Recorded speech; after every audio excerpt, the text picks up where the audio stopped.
Ya. Vamos a hablar del grupo de corticoides. La etiología de una gran parte de los procesos que afectan a la mucosa oral no está aún suficientemente aclarada. Sí se conoce que en mucho de ellos se desarrolla un proceso inflamatorio crónico e inespecífico, en ocasiones de causa posiblemente inmunológica. Su tratamiento, por tanto, no es etiológico, sino sintomático, y los corticoides, por sus propiedades antiinflamatorias e inmunosupresoras, continúan siendo los fármacos de primera elección. Sin embargo, la cronicidad de este tipo de procesos, juntos con la amplia variedad de efectos adversos que pueden causar los corticoides a largo plazo, hacen que su uso resulte complejo y empírico, con pautas de aplicación variables dependiendo del cuadro clínico y la susceptibilidad individual y del momento evolutivo de la enfermedad. Los corticoides son hormonas esteroideas sintetizadas y liberadas a partir del colesterol a nivel de la corteza suprarrenal. Se incluyen bajo esta denominación además una amplia serie de esteroides de síntesis que han sido obtenidos mediante la modificación química de la estructura básica de los corticoides naturales. Vamos a encontrar que existen tres tipos de hormonas esteroides. En primer lugar, se secreta una pequeña cantidad de esteroides sexuales cuya importancia en condiciones fisiológicas es mínima y tan solo adquieren relevancia en condiciones patológicas o de deprivación gonadal. Un segundo grupo estaría formado por los llamados mineralcorticoides. Su acción metabólica consiste en la retención de sodio y por tanto la de agua, controlando de esta manera el equilibrio hidromineral. Y finalmente se sintetizan los glucocorticoides, por extensión llamados genéricamente corticosteroides o simplemente corticoides, que poseen, además de acción antiinflamatoria e inmunosupresora, una acción fundamental sobre el metabolismo, especialmente en los hidratos de carbono y de los lípidos, en los que poseen un efecto antiinsulínico. Vamos a hablar de los efectos farmacológicos. Desde el punto de vista de uso terapéutico, los corticoides son utilizados aprovechando sus acciones farmacológicas, que cabe entenderlas como exageraciones de las fisiológicas, y por tanto para conseguirlas es necesario dosis mucho mayores que las correspondientes a los valores normales de secreción. En algunos casos se utiliza como terapia sustitutiva en caso de insuficiencia adrenocortical, pero lo que realmente interesa y justifica su empleo en medicina oral es el aprovechamiento de las propiedades antiinflamatorias e inmunosupresoras, directamente proporcionales a su efecto glucocorticoide. Por ello se inició a partir de la década de los 40 la síntesis de nuevos compuestos en los que fuera posible potenciar al máximo la acción antiinflamatoria y evitar así el posible efecto metabólico y mineralcorticoide.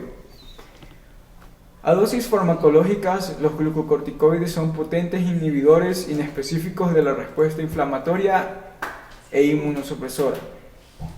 Por ello se comprende su importancia como agentes farmacológicos tan valiosos que pueden resultar de importancia vital.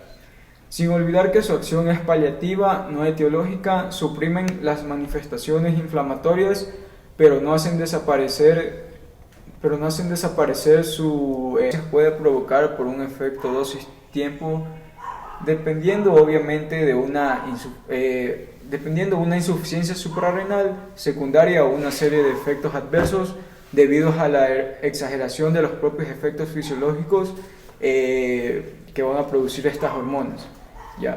El uso de los corticoides.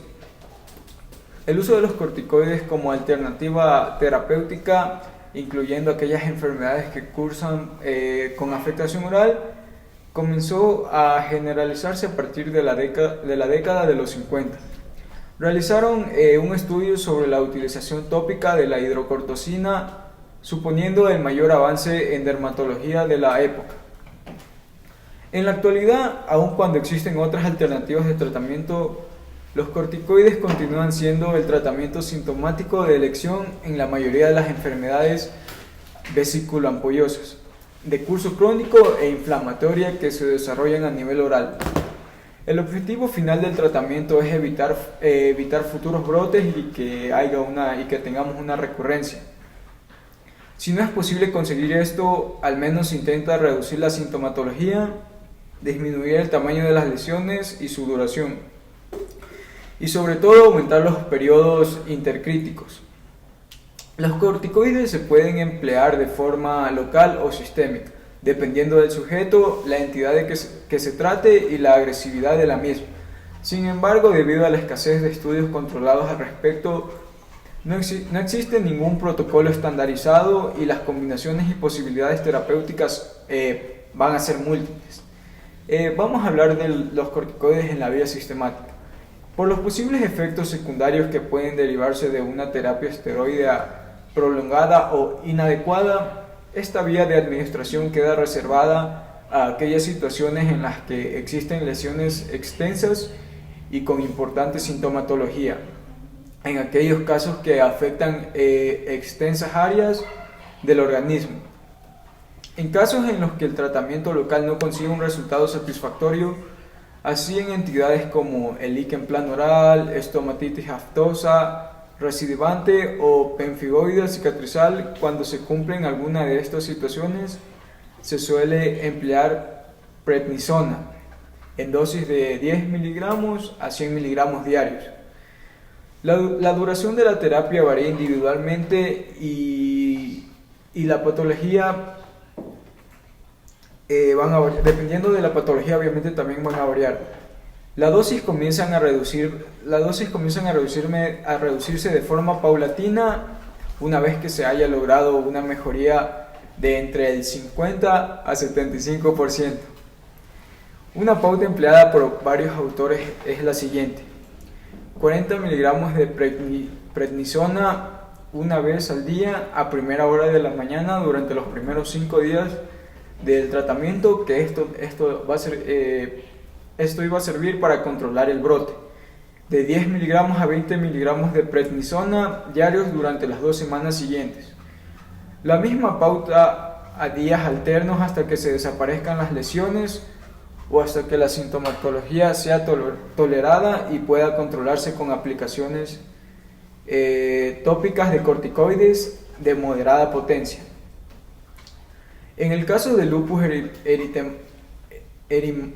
eritematoso sistémico, tampoco existe en la actualidad un tratamiento específico y los corticoides sistémicos siguen siendo el fármaco de primera elección para este tipo de patologías.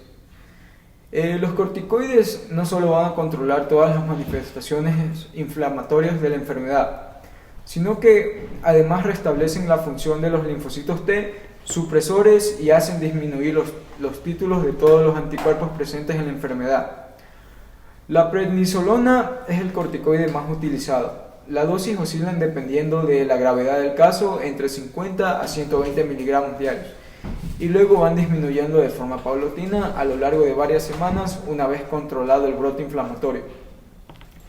Cuando se trata de un lupus eritematoso discoide, la administración por vía general solo se utiliza en casos de que tengamos un posible agravamiento de la enfermedad, ya que este puede llegar a perjudicar al paciente en gran tamaño.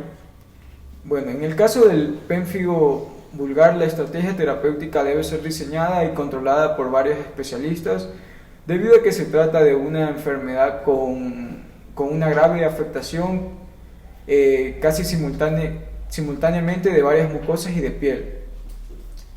Antes del advenimiento de la corticoterapia, la mortalidad de este proceso era de un 90%, actualmente no llega al 10%, pero pueden aparecer complicaciones secundarias en estos pacientes debidas fundamentalmente al tratamiento prolongado con estos fármacos, que en ocasiones debe ser de por vida.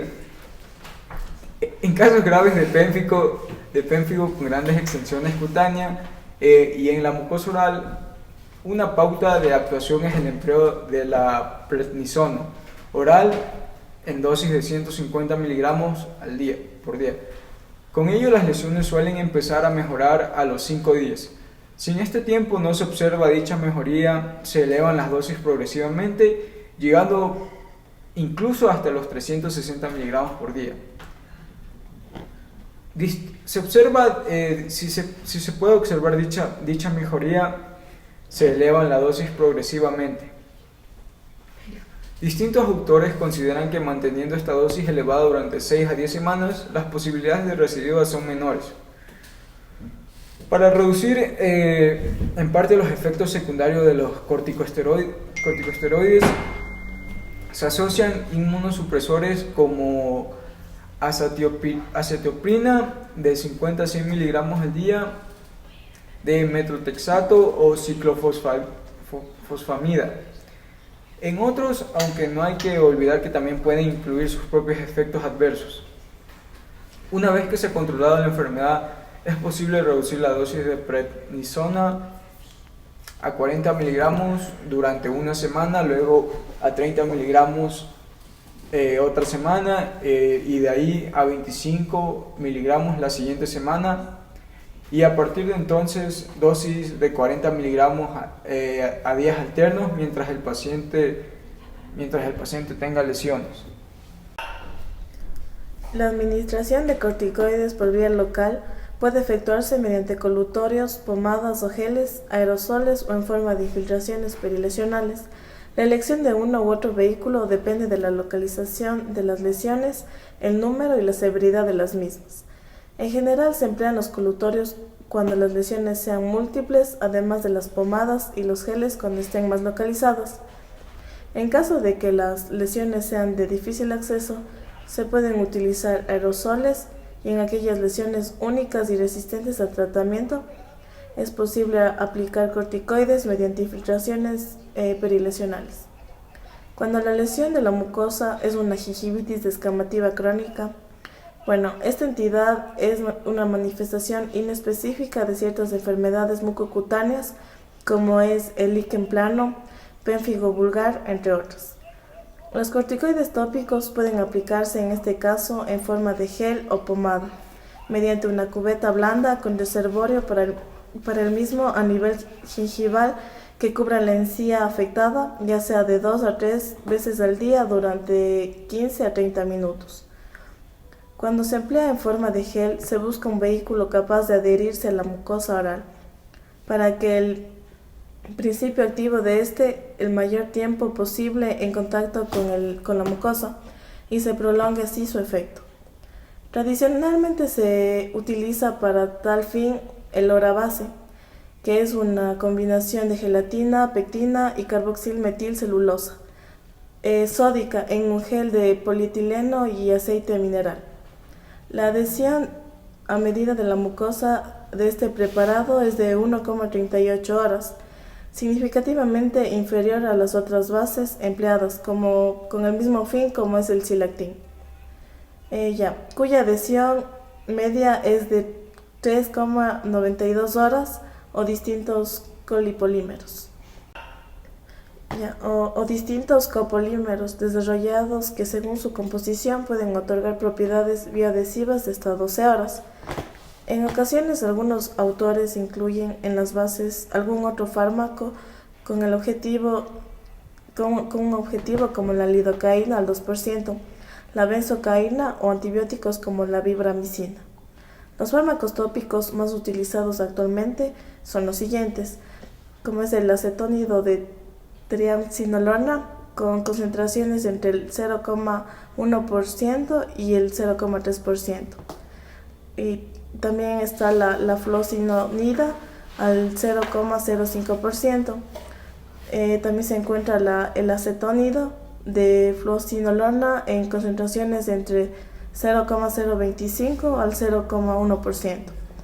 También se encuentra el propionato de clobetasol entre el 0,025 al 0,05%. La actividad clínica del corticoide es proporcional a su potencia y se mide por la vasoconstricción que provocan en los tejidos.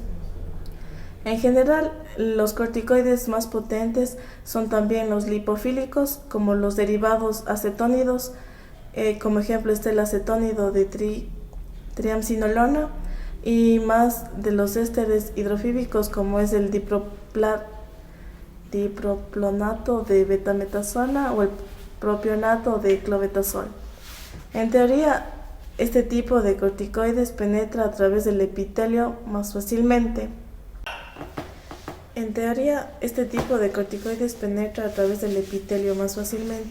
Y ejerce su acción a nivel del corión durante un tiempo más prolongado.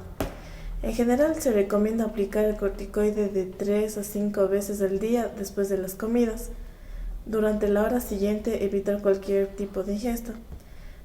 Durante 4 a 6 semanas, según la evolución de estas lesiones. Uno de los corticoides tópicos más empleados es el acetónido de triamcinolona, cuando en realidad los estudios publicados al respecto no han demostrado una mayor eficacia con otros corticoides como es el acetónido de fluocinolona o el propionato de clobetasol, así como otras formas de terapia establecidas en el manejo de determinado tipo de lesiones vesículo-ampollosas, como la ciclosporina o el gluconato de clorhexidina. Aunque ahora las reseñas son los corticoides tópicos más empleados en el tratamiento de lesiones crónico-inflamatorias que cursan a nivel oral, recientemente distintos autores han obtenido también resultados satisfactorios en la disminución del tamaño, dolor y duración de las lesiones utilizando el propionato de fluticasona en spray de 500 miligramos 4 veces al día durante 6 semanas, así como también el fosfato sódico de betametasona de 500 miligramos con igual pauta que la anterior, y el fluorato de mometasona en microemulsión al 0,1% 3 veces al día durante un mes. Para la administración en forma de aerosol en aquellas zonas de difícil acceso, como son en los niños, se ha descrito el empleo de corticoides tales como el dipropionato de beclometasona o el budesonida a dosis de 50 a 200 miligramos al día. Por otro lado, la correcta aplicación de los corticoides limita mucho los posibles efectos secundarios. A pesar de ello, la sobreinfección de la mucosa oral por hongos, fundamentalmente por las cándidas, que es un problema frecuente, y tanto más cuanto mayor sea la potencia y la duración de la terapia. Otros autores consideran que la adecuada instauración del antimicótico de forma concomitante al tratamiento esteroideo y así prevenir directamente la infección por cándida. Aunque no es muy frecuente, es posible también que de forma paradójica los corticoides se comporten como alergenos y provoquen reacciones de hipersensibilidad, fundamentalmente cuando se emplean de forma tópica. A nivel oral, esta reacción de hipersensibilidad es muy rara, pero puede manifestarse por una excesiva salivación y por presentar una mucosa eritematosa y con edema. Por el propio efecto traumático de la lesión puede darse alteraciones locales, como es la ulceración, hemorragias, dolor, atrofia y cambios pigmentarios, entre otros. Algunos autores prefieren intentar controlar los brotes lesionales con un corticoide de moderada potencia, como es la triamcinolona, durante 1 a 2 semanas, y si no apareciera mejoría, pasan a un corticoide de mayor potencia, como es la fluocinolona o el clobetasol. Otros, en cambio, abogan por controlar la sintomatología aguda con un corticoide potente y posteriormente, si es necesario, controlar el cuadro con otro de menor potencia para reducir el tiempo de tratamiento y minimizar así los posibles efectos secundarios. Uno de los corticoides tópicos más empleados es el acetónido de triamcinolona, cuando en realidad por otro lado, parece que el clobetasol se consigue no solo con una mayor respuesta clínica, sino además con una mayor estabilidad en el tiempo de respuesta.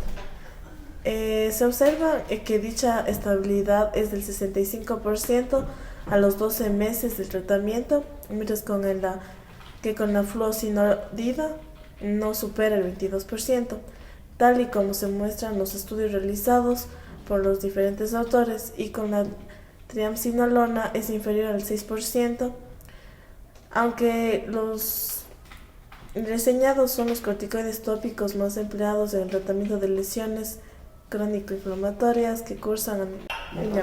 A pesar de ello, la sobreinfección de la mucosa oral por hongos, fundamentalmente por la candidiasis, es un problema frecuente, y cuanto mayor sea la potencia y la duración de la terapia, la causa del oportunismo no está suficientemente aclarada, y probablemente su acción es inmunosupresora.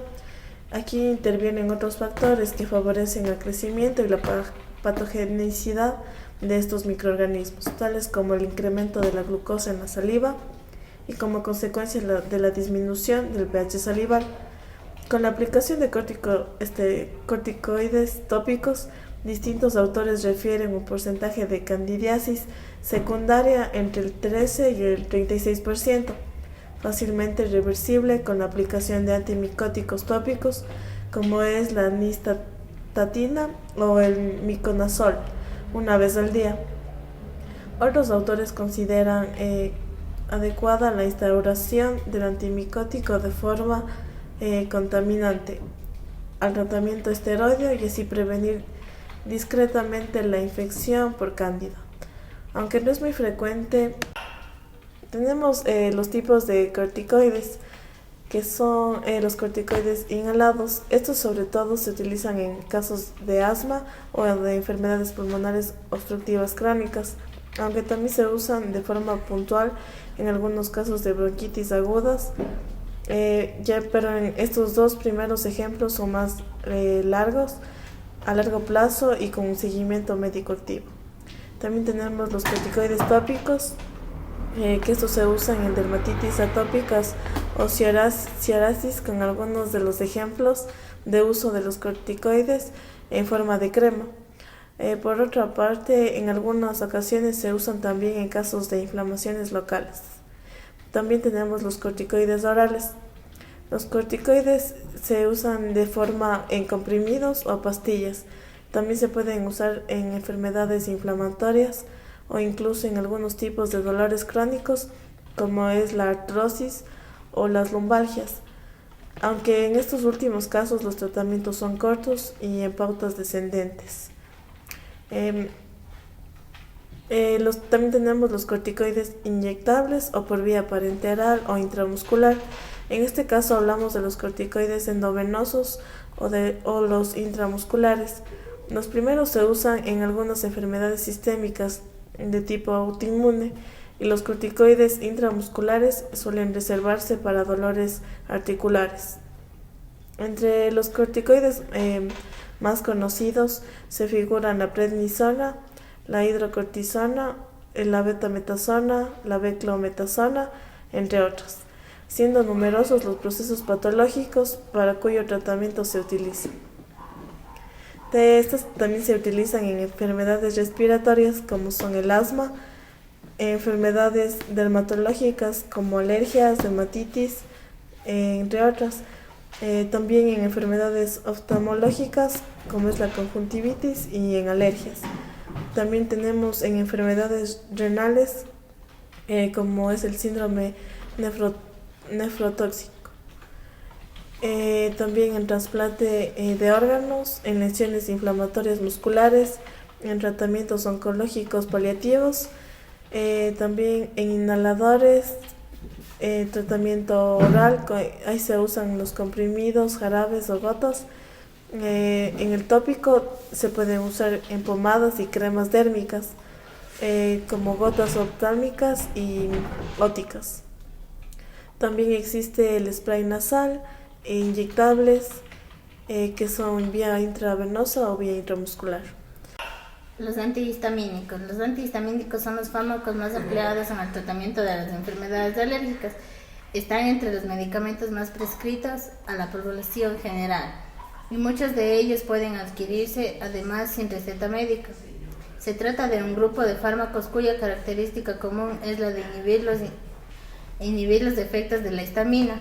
Esta es una sustancia química presente en todos los tejidos corporales que intervienen en muchos procesos fisiológicos, desde las reacciones alérgicas a la secreción ácida del estómago y a nivel del sistema nervioso central. Determina en gran parte la sensación de hambre y los ritmos sueño-vigilia.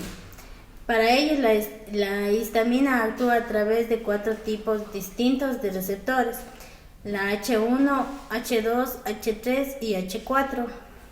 Los antihistamínicos propiamente dichos son los inhibidores específicos de los receptores H1, y el término antihistamínico se reserva para estos fármacos, aunque también existen inhibidores de los receptores H2 que inhiben la secreción ácida del estómago y se usan en las úlceras gástricas y enfermedades por reflujo.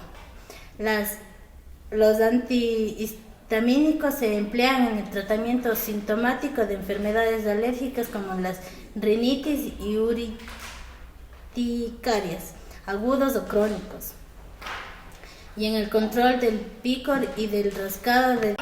Los antihistamínicos se emplean en el tratamiento sintomático de enfermedades alérgicas como las rinitis y urticarias agudas o crónicas, y el control del picor y del rascado de diversas causas, ya que muchos de los efectos de las reacciones alérgicas están causados por la acción de la histamina. Por otra parte, los antihistamínicos se usan en el tratamiento y prevención del mareo de movimiento y de algunos vértigos, y en el tratamiento inicial del insomnio y de la migraña. Se han empleado también como estimulantes del apetito, aunque esta indicación se haya entredicho. Los pocos antihistamínicos disponibles por vía parenteral se usan asimismo como complemento de la adrenalina y de los corticosteroides en el tratamiento urgente de la anafilaxia o choque alérgico generalizado grave.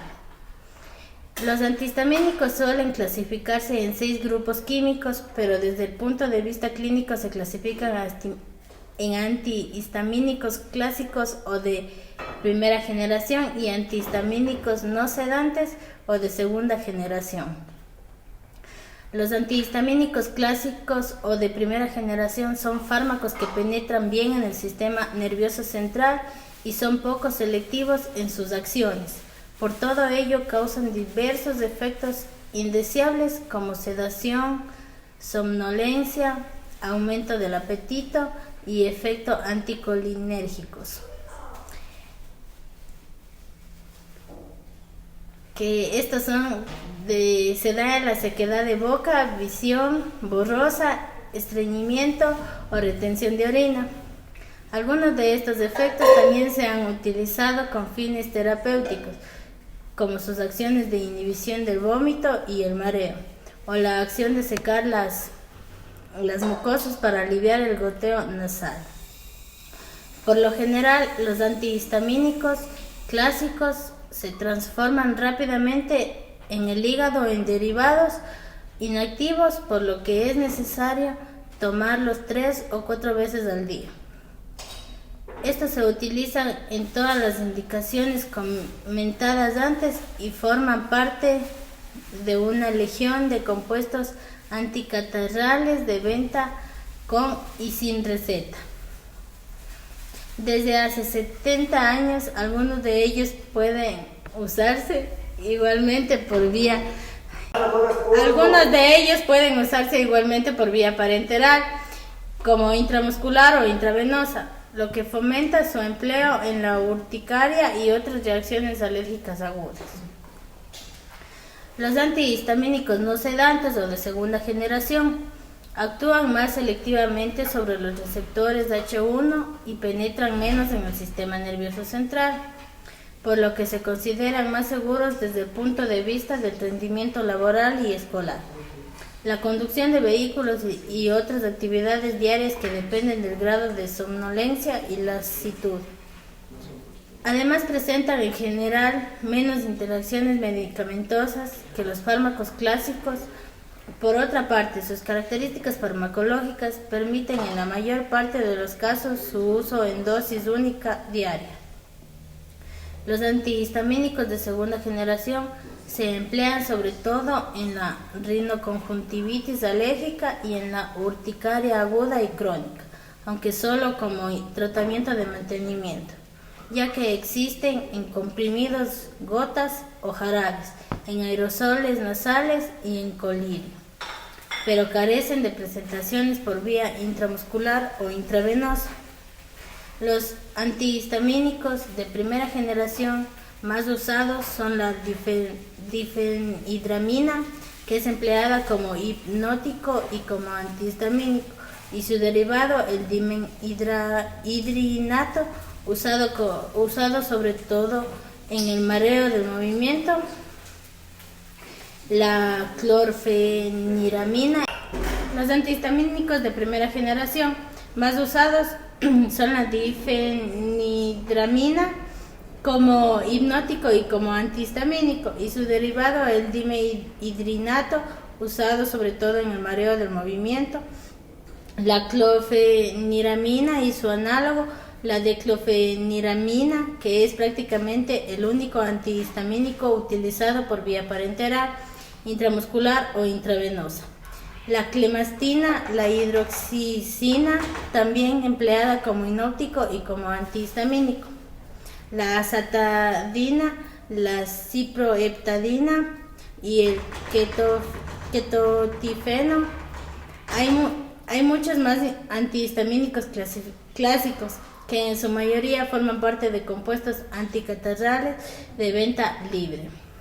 Los antihistamínicos de segunda generación disponibles por vía oral son bilastina, cetiricina, desloratadina, evastina, fexofenadina, levocetiricina, loratadina, misolastina y rupatadina.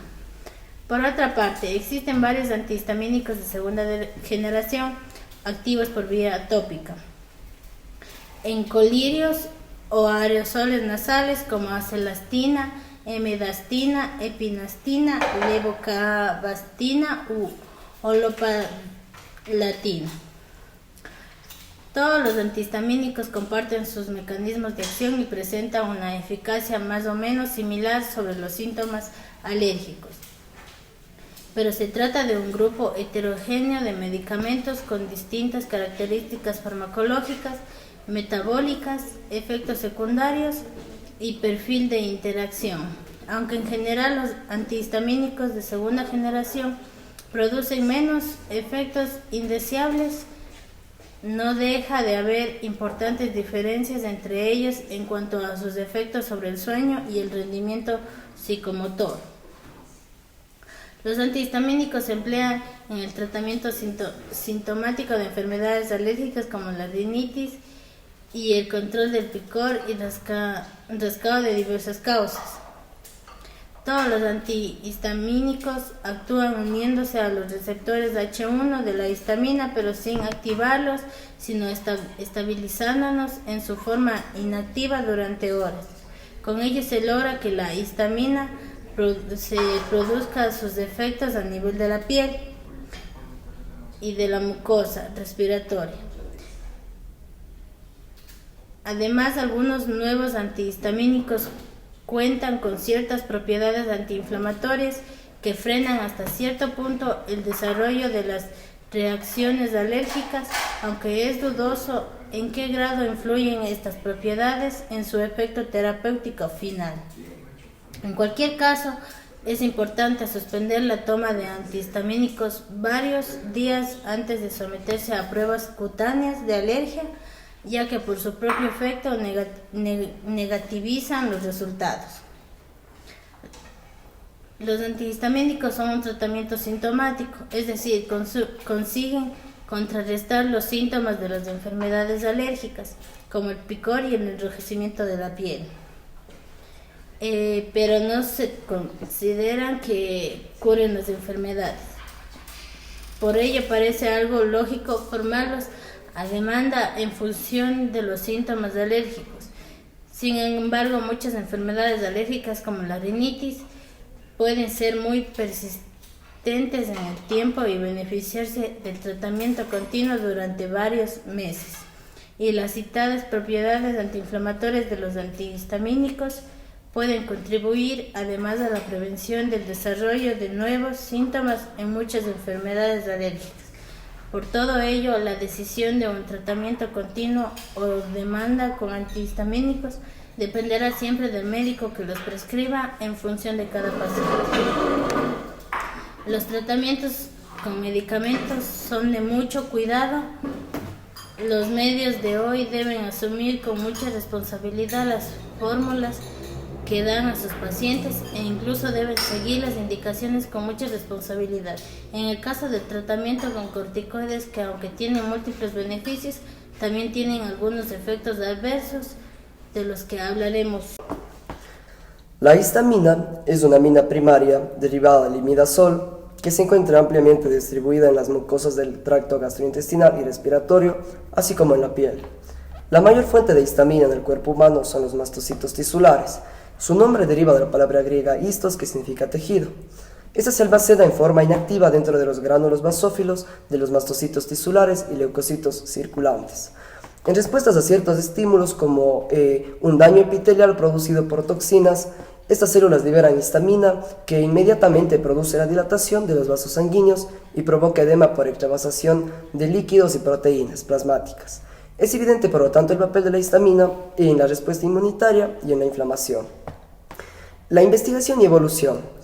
Desde que se descubrieron los primeros antihistamínicos, que fue la pirilamina y la fenidramina, en las décadas de 1930 y 1940, se han desarrollado centenares de moléculas con propiedades antihistamínicas y su utilización clínica se ha incrementado ininterrumpidamente en los últimos años. La introducción en terapéutica de los agentes llamados de segunda generación ha supuesto un avance al presentar estos una eficacia similar con una menor incidencia de sedación respecto a los agentes clásicos. Los receptores histamínicos. La histamina es un mediador químico responsable de una gran variedad de respuestas fisiológicas y patológicas en diferentes tejidos y células, entre los que se incluyen reacciones alérgicas, inflamación, secreción ácida gástrica y probablemente neurotransmisión central y periférica. Se han identificado 3 tipos de receptores de la histamina, que son H1, H2 y H3. Los H1 y H2 son los responsables de la mayor parte de acciones histamínicas conocidas, mientras que el H3 tiene un papel esencialmente modulador de la liberación de histamina. La estimulación de los receptores H1 produce contracción de la musculatura lisa de las vías respiratorias y tracto gastrointestinal, causando además prurito, dolor y estornudos. Lo componen sustancias diversas, todas ellas con alguna similitud estructural con la histamina. También produce vasodilatación, aumento de la permeabilidad capilar, hipotensión y formación de edema. Los receptores H2 se hallan principalmente en la mucosa gástrica, en el útero y en el cerebro. Estimulan la secreción de un ácido clorhídrico y pepsina. También producen relajación. Los receptores H3 se encuentran en una pequeña porción en los tejidos periféricos, aunque se ha podido detectar su presencia en el pulmón, estómago, intestino y páncreas. La activación de los receptores H3 presinápticos se ha asociado a una reducción en la liberación de los neurotransmisores, incluyendo la propia histamina, norepinefrina, serotonina y acetilcolina, desde las terminaciones nerviosas. Sus propiedades farmacológicas con importancia clínica, como la presencia o ausencia de efectos sedantes, anticolinérgicos o antiserotoninérgicos, su capacidad para atravesar la barrera hematoencefálica para inhibir la desgranulación mastocitaria, efectos adicionales no relacionados con el bloqueo de los receptores H1. Esto ha permitido diferenciar entre los llamados antihistamínicos clásicos y los antihistamínicos no sedantes o de segunda generación. Ahora les voy a hablar de los antihistamínicos H1. Los antagonistas del receptor H1 son uno de los grupos farmacológicos más utilizados en el mundo. Se trata de un amplio grupo compuesto por sustancias que presentan algún parecido estructural con la histamina. La clasificación tradicional, según la estructura química, en alquilaminas, etanolaminas, etilendiaminas, fenotiacinas y pipetaminas racinas no resulta útil para la práctica clínica, como los efectos ligados al receptor H1 son cualitativamente similares. La acción terapéutica de los antihistamínicos es meramente paliativa, no influyen en la reacción antígeno-cuerpo, sino que limitan a bloquear la respuesta fisiológica de la histamina liberada. En la rinitis alérgica, los antihistamínicos H1 se utilizan como agentes únicos en los casos leves o intermitentes y combinados con corticoides tópicos en los casos graves.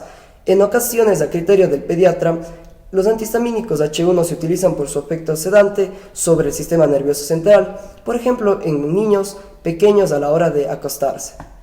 Ahora, algunos antagonistas H1 de primera generación tienen actividad significativamente en la prevención del vértigo, aunque son menos efectivos cuando el episodio ya está presente. Los antihistamínicos H1 clásicos y de segunda generación contienen anillos aromáticos y sustituyentes aquil, que los hacen compuestos filofílicos, por lo que pueden atravesar fácilmente la barrera hematoencefálica y presentan un efecto sedante. Además, existe una cierta relación entre el efecto depresor del sistema nervioso central y el componente de bloqueo colinérgico que la mayoría de estos fármacos presentan. Las acciones antiherméticas y anticinetóxicas de muchos de ellos, como la fenotiazina, difenidramina y dimehidrato, se deben en gran parte a sus propiedades sedantes y anticolinérgicas. Los antihistamínicos H1 de segunda generación son más selectivos por los receptores H1 periféricos y no atraviesan la barrera hematoencefálica, porque se han añadido o suprimido radicales en su estructura molecular que hace que esos compuestos sean menos lipofílicos. Esto se traduce en que tienen un perfil de efecto adverso y diferente y que producen menos sedación y menos efectos anticolinérgicos. Los antihistamínicos H1 inhiben de forma competitiva las reacciones derivadas de la interacción de la histamina con uno de sus subtipos de receptores, el receptor H1, y por ello evitan efectos como la vasodilatación, los estornudos y el prurito, sin afectar a los efectos mediados por el receptor H2 o H3. La eficacia de los antihistamínicos en la inflamación de tipo alérgico se piensa que se debe exclusivamente a la supresión de los efectos de la histamina liberada, sin actuar sobre la reacción inflamatoria. Sin embargo, se ha sugerido que los antihistamínicos de segunda generación podrían ejercer también efectos relacionados a la inhibición de la actividad antiinflamatoria. Casi todos los antihistamínicos H1 de primera generación se absorben bien por vía oral, alcanzan concentraciones plasmáticas máximas a las 2 o 3 horas y los efectos suelen durar de 4 a 6 horas. Sin embargo, algunos de los fármacos tienen una acción más duradera. Son metabolizados en el sistema microsomal del hígado, algunos se transforman en compuestos activos y se distribuyen por todo el organismo, incluyendo el sistema nervioso central. La acción terapéutica es casi la misma y si existe alguna ligera diferencia puede ser solventada ajustando la dosis, donde si radica la diferencia es el tipo de intensidad de los efectos secundarios característicos del grupo. Aunque existen diferencias entre los antihistamínicos de segunda generación relacionados con su vida media, distribución y metabolismo, en general atraviesan su pequeña proporción en la barrera hematoencefálica, se metabolizan en compuestos activos y su acción dura de 12 a 14 horas, por lo que se administran en una sola toma diaria. Así se consigue eliminar la acción sedante y anticolinérgica del grupo anterior. Todos ellos se determinan y se eliminan por la orina y son inductores de las enzimas microsomales hepáticas. Esto puede incluir a su propio metabolismo y el de los fármacos que se administran conjuntamente con ellos. Los antihistamínicos H1 son clásicos y un ejemplo serían las etanolaminas. Estos tienden a producir una intensa sedación y poseen bastante actividad anticolinérgica. Presentan en cambio una baja incidencia de problemas gastrointestinales. Como promedio, la mitad de los pacientes que reciben las dosis habituales de estos fármacos presenta somnolencia. Dentro de este grupo, la difenidramina actualmente solo está disponible en España y en algunas asociaciones anticatarrales y como hipnótico.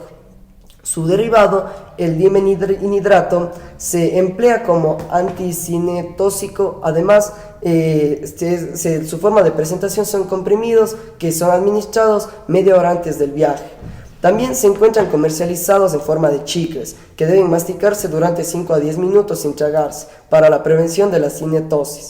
Este fármaco debe tomarse de 1 o 3 horas antes de viajar. En algunos preparados, el dimenhidrato va asociado a la cafeína con el fin de contrarrestar la somnolencia que produce. Existen estudios publicados que demuestran la eficacia del dimenhidrato en el tratamiento del vértigo y en la profilaxis de la emesis por el posoperatorio. Las etileniamidas suelen producir algo menos de sedación, en especial la oxatomina. Sin embargo, manifiestan una mayor incidencia de molestias gástricas. La oxatomida, aunque se comercializa como inhibidor de la degranulación de mastocitos, tiene efectos antiserotonínicos y anticolinérgicos. Las alquilaminas son menos sedantes como la clorfenamida y la tripolidina. Estos son compuestos idóneos para utilizar en horas de vigilia. Sin embargo, una proporción notable de pacientes presenta somnolencia. Los efectos adversos, que incluyen la estimulación central, son más ordinarios en este grupo que de los demás. La clorfenidamida y su isómero, la dextroclorfenidamida, se emplean en multitud de compuestos anticatarales de libre disgregación, generalmente en asociación con vasoconstrictores, expectorantes y analgésicos. Existen en países de Europa comercializadas varias formas de estos últimos compuestos de administración oral. Puede encontrarse en tabletas, repetabs o comprimidos de acción retardada y jarabe. La dexclorfenamida es el único antihistamínico disponible para su uso parenteral. Las piperacinas, en este grupo de antihistamínicos H1 de primera generación, el miembro más antiguo es la cloricilina, que tiene una acción más duradera que el grupo anterior y origina una incidencia comparativamente menor de la somnolencia. La hidroxicina es un compuesto de larga acción con una vida media de eliminación de 12 a 20 horas. Se concentra en la piel rápidamente, por lo que se utiliza a menudo en el tratamiento de alergias cutáneas. Su notable actividad depresora del sistema nervioso central puede contribuir a su extraordinaria acción antipuriginosa. Ahora, la flunaricina estructuralmente es distinta de la hidroxicina, pero se ha empleado sobre todo por su actividad anticinetóxica en el tratamiento de vómitos y mareos. Es un fármaco que actúa bloqueando los canales de calcio que se encuentran en los vasos sanguíneos.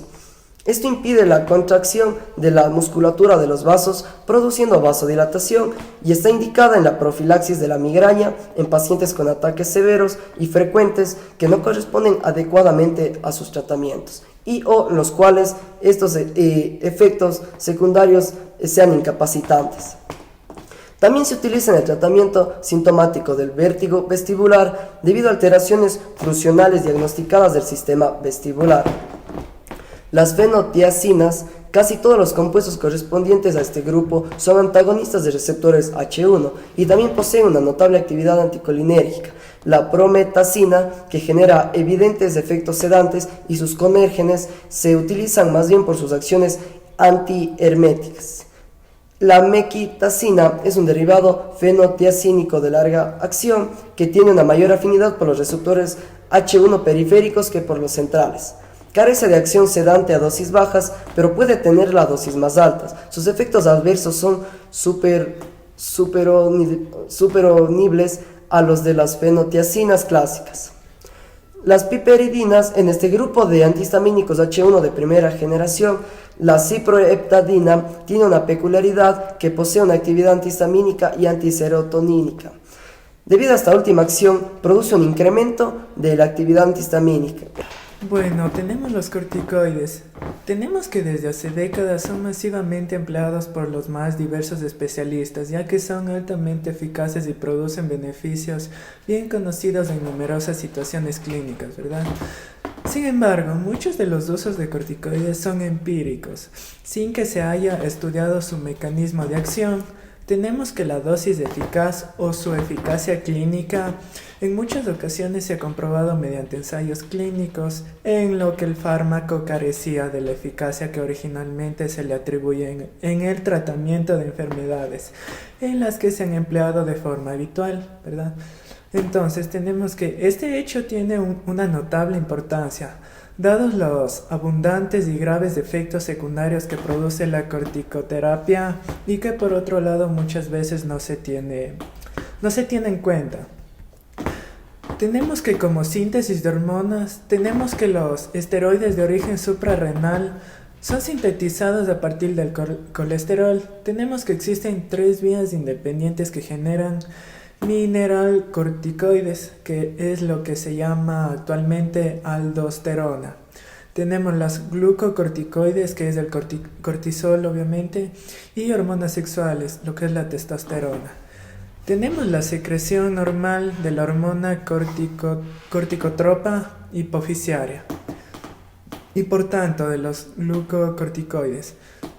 Sigue un patrón circadiano y un ritmo pulsátil ultradiano.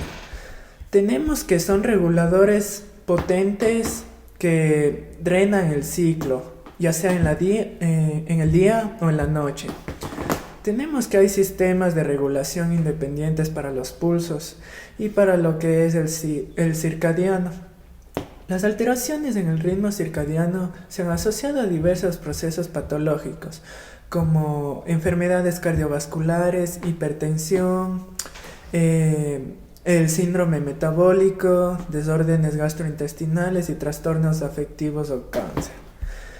La secreción normal de cortisol tenemos que oscila entre los 8 y 15 miligramos.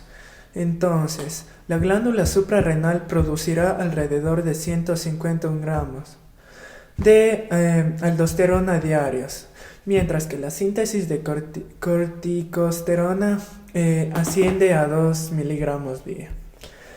Solo el 10% del cortisol circula en forma libre, ya que el resto se une a las proteínas transportadoras, fundamentalmente la albúmina. Por ello, toda esta situación que aumenta la síntesis hepática, como la diabetes mellitus, el hipertiroidismo o el tratamiento con esteroides sexuales, se traducirá en una mayor concentración en sangre de cortisol total.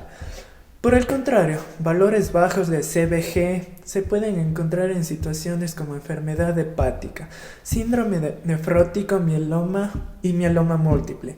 Tenemos los hipotiroidismos y obesidad.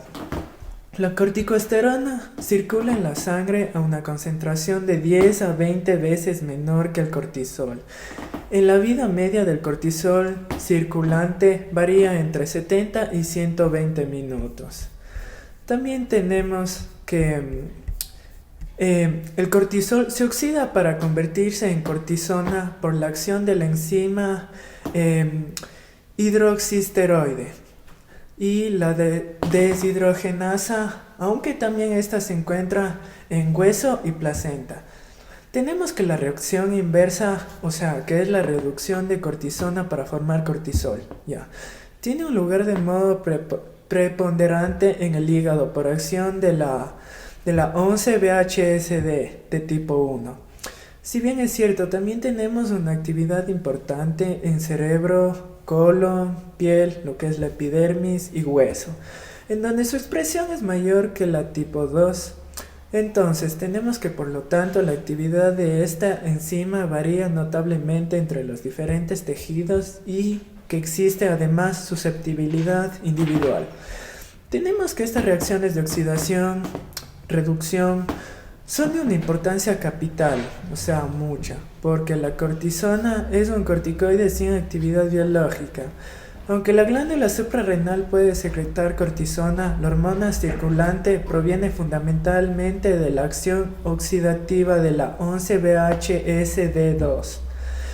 Por ello, carece de variación diurna, y esta suele ser 1/5 del cortisol circulante, que son unos 60 miligramos. Por su escasa afinidad con las proteínas transportadoras, la cortisona circula desligadamente de las mismas y su concentración es similar a la cortisol libre. Tenemos que los corticoles interaccionan con los dos receptores nucleares, el glucocorticoide y el mineralcorticoide. Estos se pueden considerar que el acceso del glucocorticoide a sus receptores nucleares debe pasar a través de la puerta, o sea, de la hormona A11-BHSD, que esta tiene varias isoformas. Si bien las principales son concentraciones relativas, es 1, 0,25 y 0,01, respectivamente. Podemos decir que los efectos del cortisol están medidos fundamentalmente por la isoforma. La distribución relativa de ambas isoformas en la célula determinará la susceptibilidad a los corticoides, tanto una disminución de GRA como una elevada presencia de GRB. Entonces tenemos que esta genera resistencia a los glucocorticoides. Ahora, por consiguiente, tenemos que esta es una consecuencia teórica de la pulsatilidad, ya que es la afinidad tisular específica. Tenemos que los dos receptores de corticoides, lo que es el MR y el GR, tienen diferentes actividades. Estos deben ser ocupados de modo desigual y se activan dependiendo de la concentración circulante del ligando. Tenemos, por ejemplo, el balance relativo de activación entre los dos tipos receptores. Estos pueden cambiar rápidamente en el curso de un pulso de cortisol, de modo que las diferencias entre la distribución de receptores podría permitir a los pulsos llevar diferente información a los diferentes tejidos. También tenemos que es diferente el tiempo en el que los esteroides se encuentran en plasma y el tiempo durante el cual se prolonga su actividad biológica tisular. También tenemos que el tiempo para que todo esto ocurra puede ser desde varias horas a días, dependiendo del tipo de corticoide.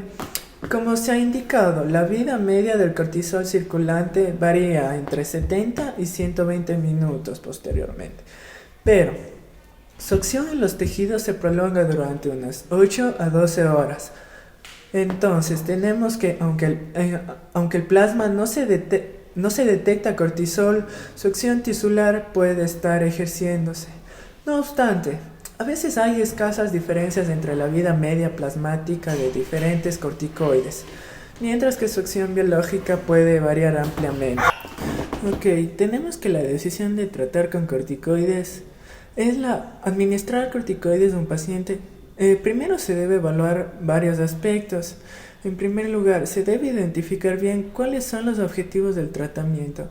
Estos pueden ser fundamentalmente dos: dar corticoides con intención de sustituir la función suprarrenal fisiológica, que es como un reemplazamiento, y la segunda, administrar corticoides con un fin terapéutico, ya que esta división condiciona el tipo de corticoide, la dosis y el tiempo de administración. Tenemos que los fines terapéuticos pueden suprimir la secreción de ACTH, que necesita ejercer una acción antiinflamatoria, buscar el efecto inmunosupresor. A continuación debemos preguntarnos si hay evidencia de la eficacia del tratamiento que deseamos administrar y si existen terapias alternativas. En el segundo grupo de preguntas va dirigido a la elección del corticoide concreto que queremos administrar. Hay gran diferencias entre los diversos preparados de corticoides artificiales. Siempre se debe respetar el principio de emplear la mínima dosis necesaria durante el menor tiempo posible, ya que los aspectos a considerar son la potencia relativa del preparado y la duración de su acción, sus efectos glucocorticoide y mineralcorticoide. Tenemos el tercero, que es la vía de administración, y el cuarto, que es el tiempo de tratamiento. Como también tenemos el quinto, que es con qué cadencia o pauta pasa esto, y la dosis de emplear. El tercer campo de preguntas es acerca de los efectos secundarios que vamos a provocar durante el tratamiento que que abarcan tres grandes aspectos: su supresión del eje hipofisoadrenal, tenemos el síndrome de Cushing secundario, y el tercero tenemos otros efectos tóxicos. Como cuarto lugar, tenemos que durante el tratamiento se debe evaluar frecuentemente la eficacia del tratamiento y si va logrando el fin previsto que se esperaba del fármaco, según criterios objetivos. No basta la sensación subjetiva del enfermo de encontrarse mucho mejor. En ocasiones se requiere ajustar la dosis, ya que hay variabilidad individual. Entonces, tenemos que el fármaco debe suspenderse si no se alcanza el objetivo terapéutico, ya que pueden aparecer complicaciones o si se alcanza el máximo beneficio. Por último, inmediatamente después de retirar el fármaco, se debe siempre evaluar la indemnidad del eje hipofiso-adrenal, que en estos casos en que se haya suprimido la función fisiológica, se pautará el necesario tratamiento sustitutivo.